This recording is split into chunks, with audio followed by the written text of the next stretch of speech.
یہ کہانی ہے ایک ایسے بچے کی جو خواب تو دیکھتا تھا مگر غربت نے اس کے قدموں میں زنجیریں ڈال دی تھی۔ رات کا وقت تھا، ایک چھوٹے سے کمرے میں جہاں بارش کی بوندیں چھت سے ٹپک رہی تھی، ایک بچہ اپنی ماں کے پاس بیٹھا تھا۔ ماں بیمار تھی مگر دوا کے پیسے نہیں تھے۔ اماں، کل میں مزدوری پر جاؤں گا، آپ فکر نہ کریں، ماں نے کمزور آواز میں کہا۔ بیٹا، پڑھائی چھوڑ دی تو زندگی بھی چھوڑ دو گے۔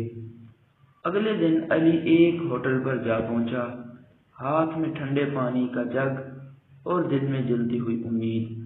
لوگ آتے کھاتے ہنستے مگر اسے یوں دیکھتے جیسے وہ کوئی حقیر چیز ہو۔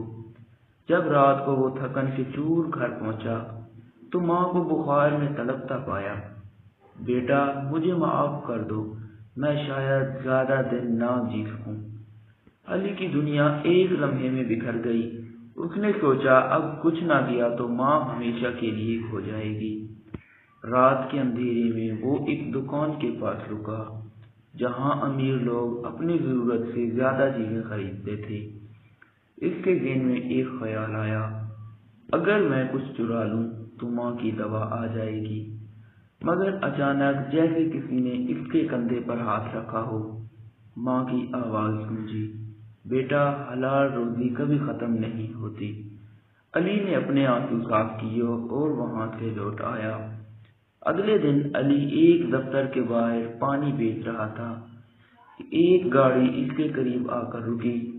اندر بیٹھے ایک بزرگ بزنس مین نے علی کو غور سے دیکھا اور پوچھا، بیٹا، تم پڑھنا چاہتے ہو؟ علی نے اسبات میں سر ہلایا۔